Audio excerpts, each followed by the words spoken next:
Hi, I'm Nathalie Boudreau. I'm in British Columbia, Canada, and this is part of an online course that I'm taking. So for my first week assignment, I have to very briefly, under 5 minutes, describe frequency and amplitude as properties of sound. And what I chose to do is research a little further and spend some time just looking at exactly what sound waves are so that I can have a better appreciation for what frequency and amplitude are in that context. So hopefully you'll find this helpful as well. So in this high-tech example here, what we have is a speaker on the left side at point A producing a sound wave that's going to travel or propagate through the medium to get to point B. In this example, the medium is the little red polka dots, or if you're very creative, perhaps air molecules, and the point B destination is the listener's ear. Now let's pretend that this piece of paper is a box filled with air.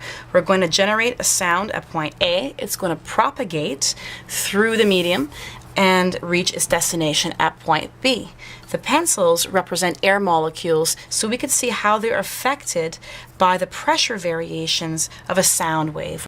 In order to make a sound wave, something has to vibrate. A guitar string, vocal cords, components of a speaker. It doesn't matter. For now, this is going to symbolize our oscillator, and it's going to vibrate back and forth to create the pressure variations, which are a sound wave.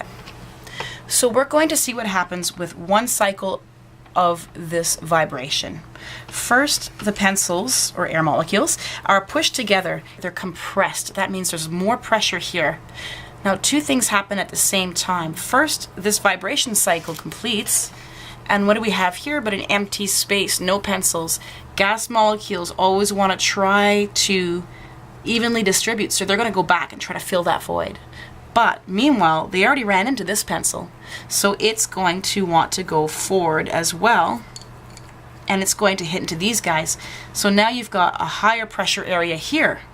And if you'll notice behind, these pencils are spread out still a lot more than they originally were. So this is an area of low pressure, or the opposite of compression, rarefaction.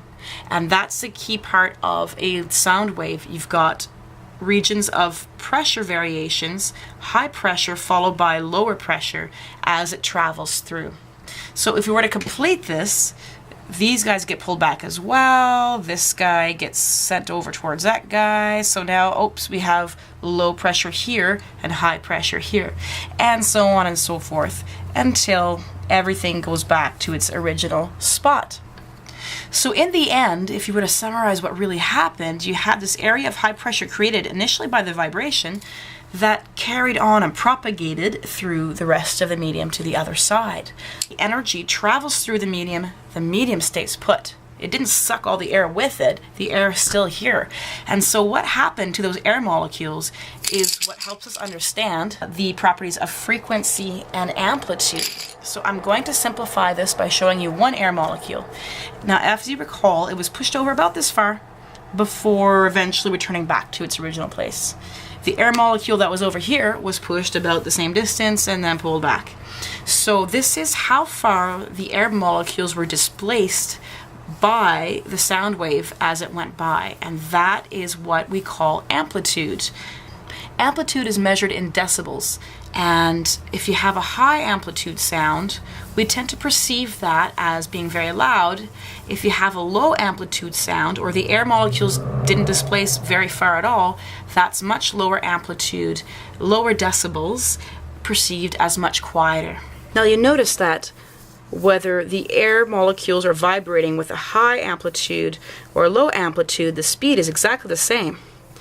Once we change the speed of the vibration back and forth, that's when we affect the frequency, which is measured in hertz and can be perceived by us as pitch. So a fast vibration is a high pitch, and a much slower vibration is a much lower pitch. Now, these two frequencies would be heard at the exact same volume to us because the amplitude is still the same. It's still going back and forth by just two lines in this example, but it could be either a high pitch or low pitch.